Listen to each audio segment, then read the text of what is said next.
Mr. Dreams to Reality, Coach Ford. I'm excited to bring y'all this episode today. I was trying to get this done on Wednesday, but my mentee here, Chris, I'm gonna let him introduce you. He left his phone in Illinois, but I'm so excited today to talk about this conversation, which is the mentee mentor relationship and how it works. And I'm so thankful that Chris allows me to be his mentor, allowed me to coach him, allow me to be a part of his life. And I appreciate you for that, Chris. And so go ahead and introduce you to who you are, introduce yourself to the world. Don't be nervous. Everybody's first time being on the camera. So welcome to Coach Ford Speaks podcast, man. Tell the world who you are, man. Tell them about yourself. Yeah, I mean, I'm Chris Wesley. I play basketball almost every second of the day. If I'm not eating, I'm hooping or helping Coach Ford coach or something, like working out at practices. This weekend, actually, finna be helping coach the 7th grade team. That'd be cool. That's gonna be cool. See what we'll be working with there. But yeah, though, I mean, all my life it just revolves around basketball, like basketball, pretty much. So, and the cool part about being a basketball player, Chris, and the big thing with being a mentee, so like I'm a mentor, so I'm not on the other side of what it's like to play for me or to be a mentor or to be the mentee under mentor. I know what it's like to be a mentee under somebody else, but, share with the world what it's been like, having a mentor, having somebody that you can reach out to that can help you with some of the things I talked to you about, like business, starting a business, branding and marketing, promotions. How do you feel about that? And really talk to the people out there that don't know what it's like having a mentor and what is it like having a mentor opposed to not having somebody that you can reach out to like this. Okay, well, before we had started like the situation, like I was going like trying to like every time like I'd like try to like go like to do something like further on like basketball, like work out with kids, like it'd always just be like talking about it, but like I'd never like go like and actually like do it. Like, you feel me? Like I'll just start like just chatting, and I'll never like go to actually set things up or like post or like do anything to like advertise like it like at all or like promote myself. And then as soon as with you though, it was like with the camp, I mean like working out with all the kids and then like just talking to them and like just being cool with them, getting like to know like all their parents and stuff. That was cool. Like that was just like a little bit of like my first like experience, just like learning how to work with the kids. For sure. So go ahead. But yeah, though, it's just is what? It's a lot. I was about to say though, now like it'd be like a lot easier though. Like I know what to do though, because like now I have like the blueprint. Like at first, like I knew what I wanted to do, but I didn't know like how to like actually like do it. Like now, like I have like the idea. So, and we've had a couple of different conversations. So I'm going to shout out Mike Lewis. I know you had a chance to talk to him about doing overseas. So talk about that, having that access to kind of cut down that learning curve from like, this is what I want to do, but I don't know where to start because, when you came to me about that, I was like, oh, just reach out to my guy, Mike. You're like, oh, he verified. He's not going to talk to me, blah, blah, blah. and what happened? Talk to the people about that. Yeah. So, I mean, of course, like I know, like I want to hoop like long term, and like he said, I want to play basketball overseas. So I had reached out to Mike Lewis, like he said, and then he had like it took him like a day or two to like respond to me, and then like the first day I texted Coach Ford, I'm like, man, he is not finna respond. I'm like, dude, verified. I'm like, he's famous. 2 days later, he texts me back. He's like, oh yeah, like we can work out, we can get some work in this summer. I'm gonna be up in the loop. That's my home. He's like, say no more. And then we just had a little conversation. Like, I let him know. I was like, I'm trying to, like, get there. But, like, I need to, like, know, like, what the next level, like, look like. Because, like, I mean, I watch it, like, on video all the time. And, like, I see them type of players. But, like, I've never played, like, against that type of competition. I've never worked out with that type of competition. And I feel like doing that this summer with him, like, right before my senior season would be big. For sure. Like, that would give me a better outlook.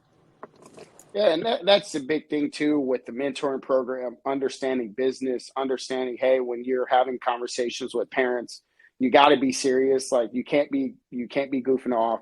You got to be up on business, right? You have to be knowing your stuff. And so talk about, whenever you were working your job at Taco Bell or wherever that was, and we were talking about, hey, you can build your brand and business opposed to trading your time for money, really getting more bang for your buck, picking up clients, learning the business side of things. So talk about that mind shift change from worry about working jobs to building a brand, building a business, and really understanding what it's like to be an intern.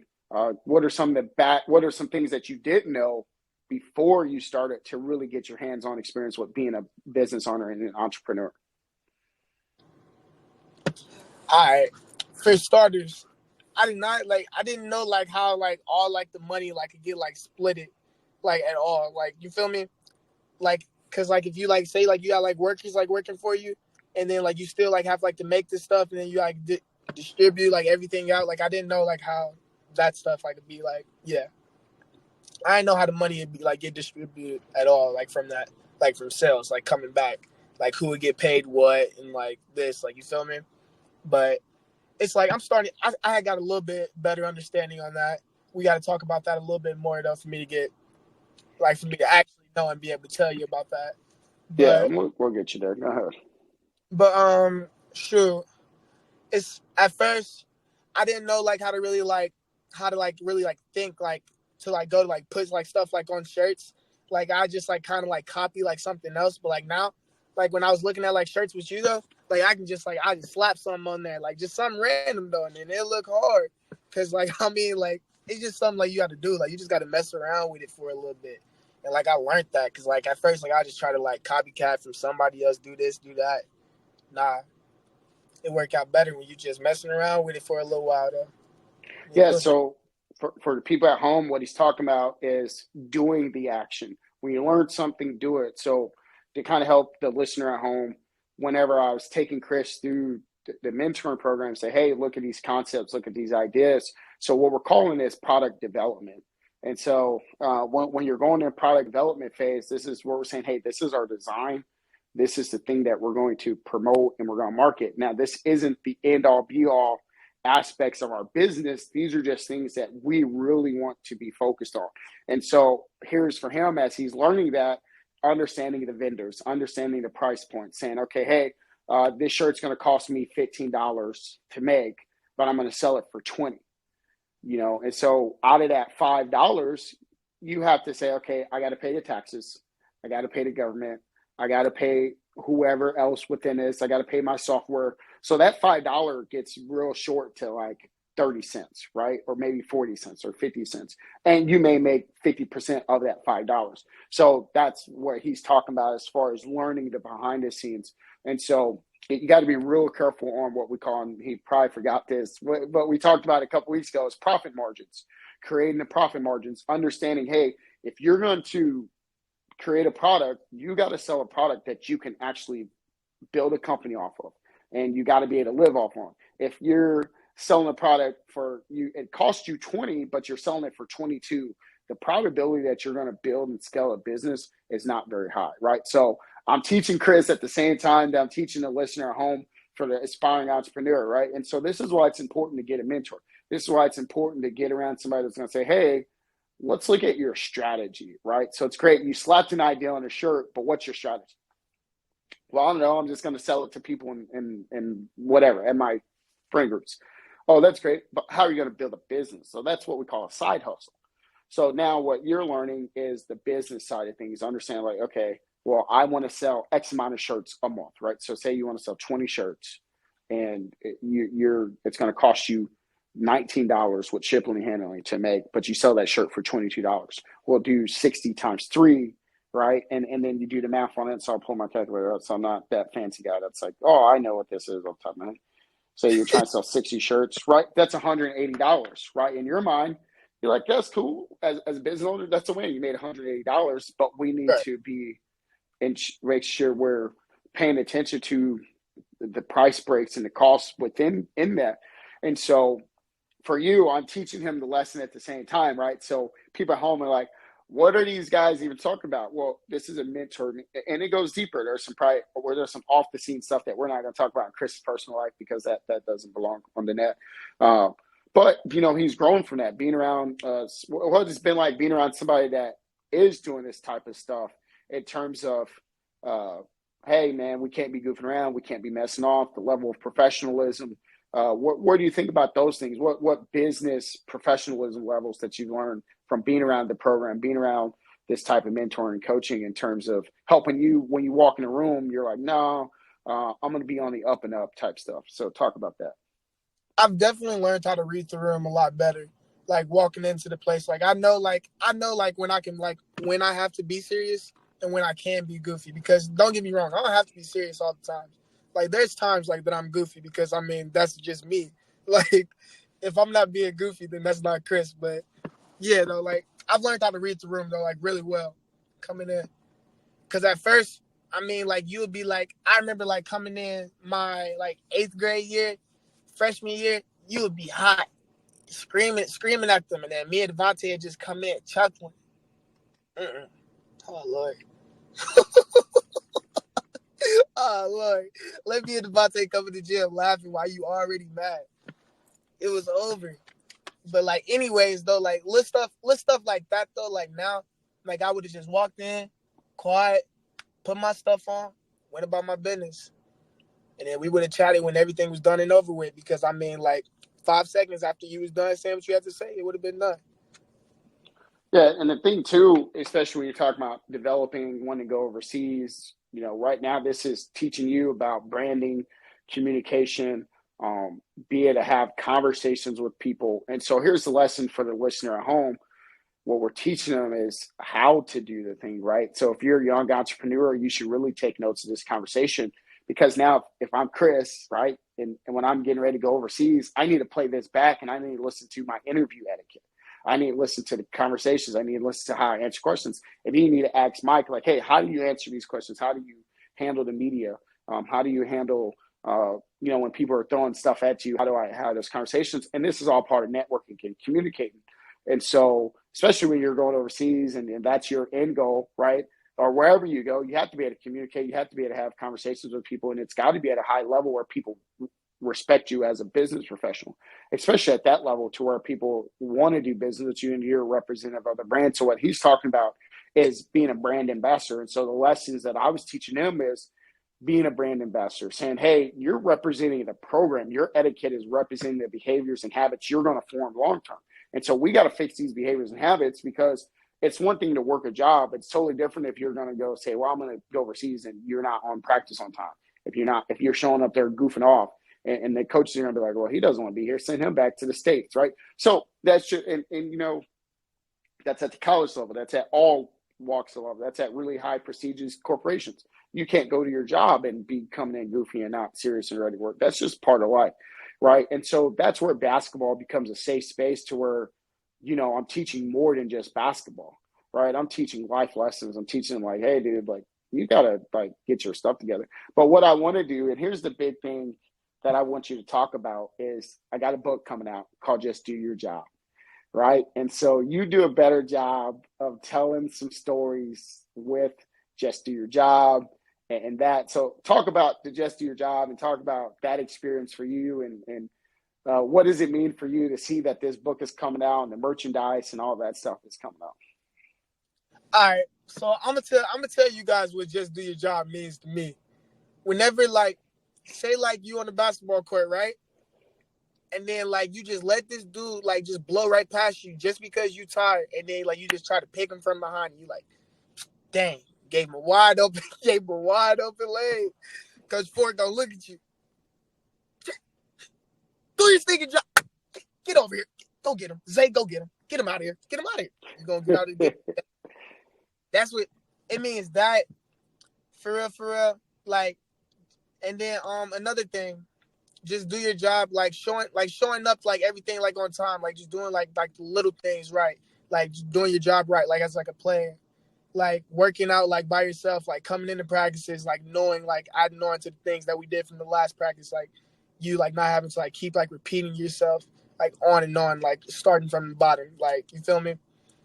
every practice. And sure, I don't know, but like that's Yeah, what that's like the job mean to me though. Yeah, that's good. And, for people at home, they're probably wondering, they can get it, right? Just do your job. But understanding what he's talking about in those moments is we do come into practice. So if he's got an assignment, that's his role. That's his job for us as the team. Hey, you let your assignment blow past you 3 times in a row, you're not doing your job. And you have a commitment and responsibility to this program. You have a commitment and responsibility to the team. You have a commitment and responsibility to yourself. So if you go to your job, they give you a list of roles and responsibilities, right? And your job is to make sure the customer experience is good. Your job is to make sure you take the trash out. Your job is to sweep the floor. Your job is to clean the windows. Your job is to do all these things. Me as a manager, my job is to ensure the shift runs smoothly. My job is to ensure that aces are in their places. As my job as an athletics director, it's my job to make sure that the officials are here, the coaches are in position, the teams are in space, that the locker rooms are clean. Everything is up to par. Then my job as the coach is ensure that the players are in the best position possible to be successful. And if I don't do that, then I'm not doing my job, right? And so what Chris is talking about as an individual player, if he's the point guard and our offense and our defense is running amok, right? And shout out to my nephew, and I've had to chew him out a lot about this over the years, right? His job is to be the point guard.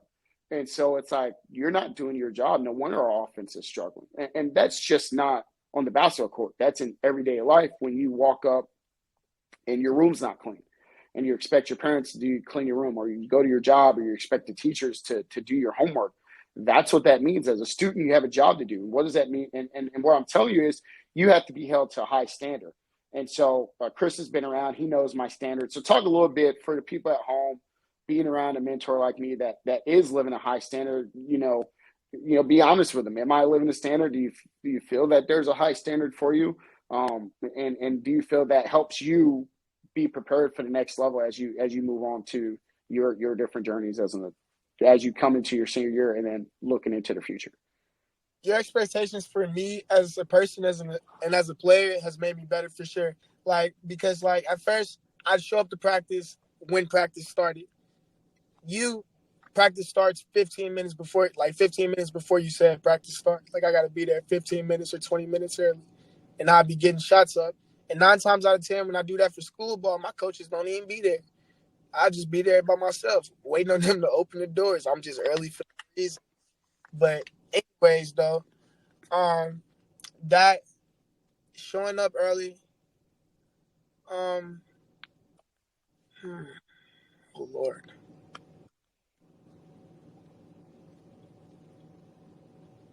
I don't even know. Yeah, it's all good. And so, I you look just learning froze. those habits, huh?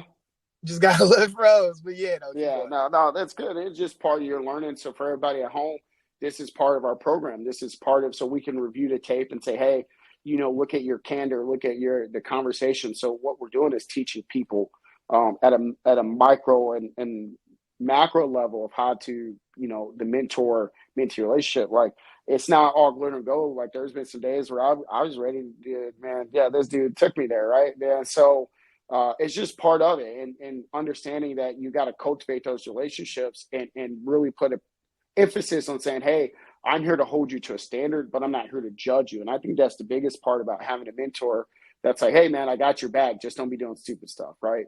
And understand, hey, let's go work. Let's go build a brand. Let's go. And so it's really important these days that the youth understand, hey, what a mentor is, because one day I'm not going to be here. And so we got to give you the blueprint. We got to give all the other mentees the blueprint so that you guys take the next generation of athletes. And so my ultimate vision is to empower the next generation athletes through the power of mentorship, and then to push them to excellence on and off the court. And if I teach you that, I'm not going to be coaching forever, right? And so you guys are the next generation. You guys are the next leaders. And it's really important. What we're doing is developing next generation of leaders and helping you say, okay, hey, whenever Chris is running his own company, or Chris is being a manager of a store, when Chris is coaching his own team, which he's getting ready to start doing those things, right, when he comes back, and learning those things and being comfortable with running a camp or running a training session or running a shift, and all those things put you in position to be more valuable. And that's really the lesson that we want here. So, Chris, we're going to wrap it up because I actually got to get ready to go to practice. But any words you got for the good people out in the world, somebody your age that's like, Man, I don't have a mentor like that. Well, I actually am starting a mentor program. Chris is one of my many mentees. I have tons of mentees. They all drive me crazy. But I got to get some of the other ones on here, and we're working on getting those guys on here too, because I think it's good for them to share their stories and share their journey. And it's good for you guys to develop your profile. So what Chris can do now is, learn the film, right? Now he needs to go and review the film. Okay, what was my questions like? How can I answer these questions better? How can I be, and I didn't give him the interview questions, right? So this was just, I wanted to be free flowing. I didn't want it to be, like man-made. I wanted to be organic. I wanted to be his honest conversations. And so, this is good for him. This is good to say, hey, you got your first podcast, YouTube video out the way, right? And so that goes on your profile. And so, you need to go and listen to the interviews and the questions. And then that preps you for having, going to talk to colleges or going to talk to interviews, and you learn how to develop the etiquette. And so what you got for him, Chris? What parting words you got to say? Good words. What words do you have for him? My parting words is be productive and get 1% better every day. If you ain't getting 1% better a day, not being productive is a day wasted. You got worse. You don't stay the same. You either get better or get worse. And that's good. That's music to my ears to hear Chris say. Because freshman year Chris, sixth grade year Chris, totally different guy. But this guy here going into his junior year and learning and maturing, and that's what we want to see. We want to see that growth. That says the program is working. That says that the influence is working, and that's what we want to see. And he's got a long way to go. Everybody do. I had a long way to go, and I was blessed and fortunate to have good coaches and mentors. But here's the one thing that I will tell you, and I know Chris is going to bust out laughing, is just do your job. Right? Everybody has a job to do. The book's going to come out 5/5/24, and just do your job. I mean, what does that mean? Everybody's job. You can laugh, Chris. That's funny. I know he's ready to start cracking up. Right? So everybody has a job to do. What is your job? Your job is to become the best version of yourself possible. And that's the lesson I was teaching these guys. Don't just come out here and go through the motion. Don't just come out here and just half it, right? Don't just go through the motion, get practice on, because those habits are going to follow you the rest of your life. And so this was a good conversation. It was good for me. I hope somebody at home takes the nuggets from this conversation. Chris, I'm proud of you. Show your mom this. She'll love it. I'm sure Rose, I can't wait for you to see this. And I'm sure she's going to be all excited and geeked out that her boy has grown and developed. And it's been a long journey, but here we are. And so I appreciate her, and I thank her for allowing me to mentor you and allowing you to teach you the business side of things. And we still have a long way to go, guys. Anybody at home listening to this, there's a lot that we still got to learn. I got to show them how to order products. I got to show them how to set prices. I have to show them how to be better with customer relations. But all that is a part of the off the court excellence. And so when people say, man, he's always chewing that kid out, understand that when I'm chewing that kid out, I'm chewing that kid out for a reason. And we went over and practiced 5,000 times. And that 5,001 time, you just happened to see me get onto him because you didn't see the other 500 times I told him to slide over and cut that guy off. So I'm not gonna get onto that topic. We'll have to get Chris back on here because I'm gonna do a FordX Basketball Academy version of this, and I think I might post this on FordX Basketball Academy to jumpstart that page. But hey, world, it's been great. It's Mr. Dreams to Reality, Coach Ford. Thank you for joining us. This has been episode 4. This actually concludes this season 1, which is the mentee mentor relationship. And so have a blessed weekend, and I'll see y'all soon with the next season of Coach Ford Speaks, and then I'll post that soon on all the socials. Thanks.